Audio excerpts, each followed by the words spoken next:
namanya Ibu siapa? Nur Khalifah. Ibu Nur Khalifah. Usianya berapa sekarang Ibu? 35. Usia 35 tahun. Aktivitasnya apa? Sehari-hari ibu rumah tangga.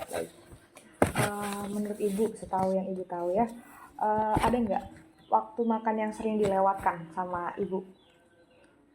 Ya mungkin kalau tengah malam itu kan kadang kalau mau kenyang lapar banget ya, kalau niatnya mau makan ya makan, kalau nggak sarasen males gitu kadang. Oke. Tapi kalau misalnya dilewatkan ini mungkin maksudnya kayak harusnya sarapan. Iya. Jadi nggak suka sarapan atau nggak suka Nggak pernah sarapan. Atau nggak makan yang lain mungkin, maksudnya kayak makan siang atau makan malam, ada nggak yang suka nggak makan akhirnya? Nggak. Ini kalau mau tidur mungkin, Mbak. Kalau mau tidur nggak makan.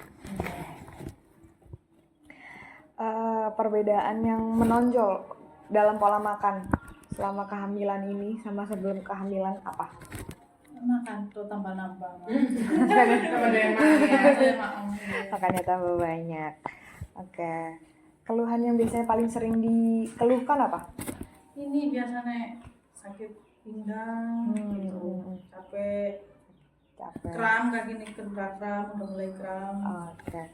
Yang ngaruh ke pola makan ada keluhannya? Nggak ada ya?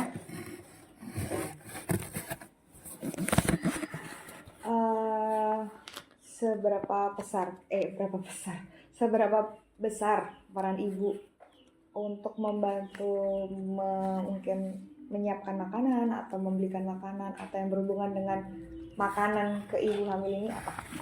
Kira-kira perannya seperti apa? Seberapa besar? Ya lebih ke ibu mertuanya sih Mbak ya. Lebih selalu nyiapin makannya. Oke.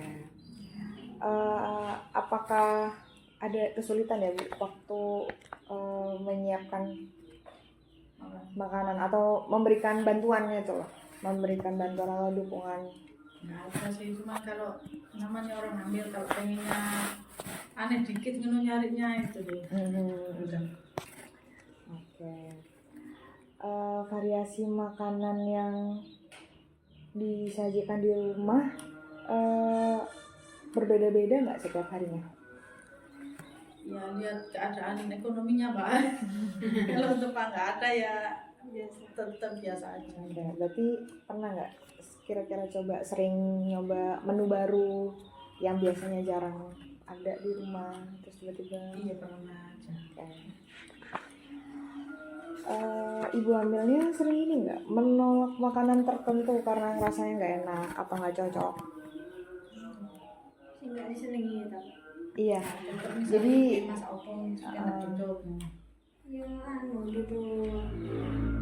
Ada ya.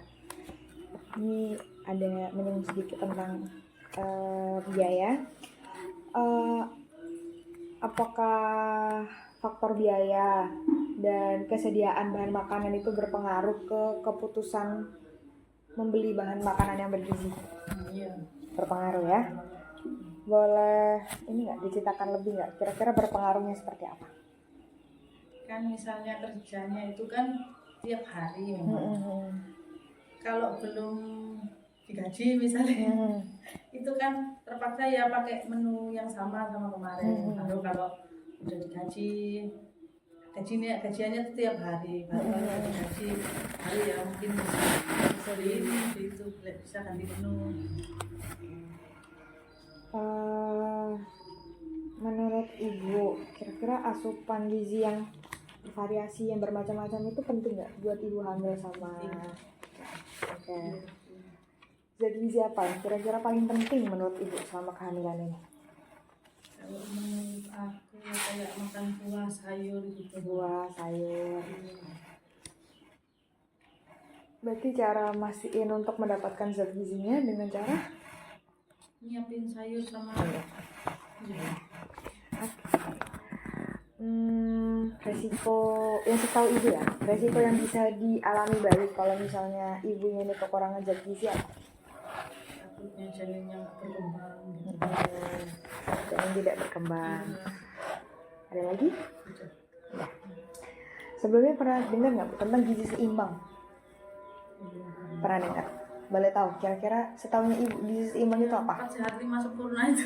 4 sehat 5 sempurna. Ada lagi? Sudah, itu aja. Dari mana ibu dapat informasi banyak mengenai pola makan yang baik untuk ibu hamil? Dapat dari mana biasanya? Ya kadang lihat buku kayak itu, kadang juga dari ibu bidan sendiri. Dari ibu bidan sama dari KIA itu. Iya. Berpengaruh nggak informasi itu yang disampaikan ke ibu dari ibu bidan sama yang dibaca dari ibu KIA itu ke bentuk dukungan ibu ke ibu hamil, berpengaruh nggak? Ya, berpengaruh kan, yang nggak tahu jadi tahu. Baik ibu, mungkin sekian ya wawancara saya. Terima kasih atas waktunya. Mohon maaf jika ada salah kata. Saya ada sedikit bingkisan ibu ya, sebentar.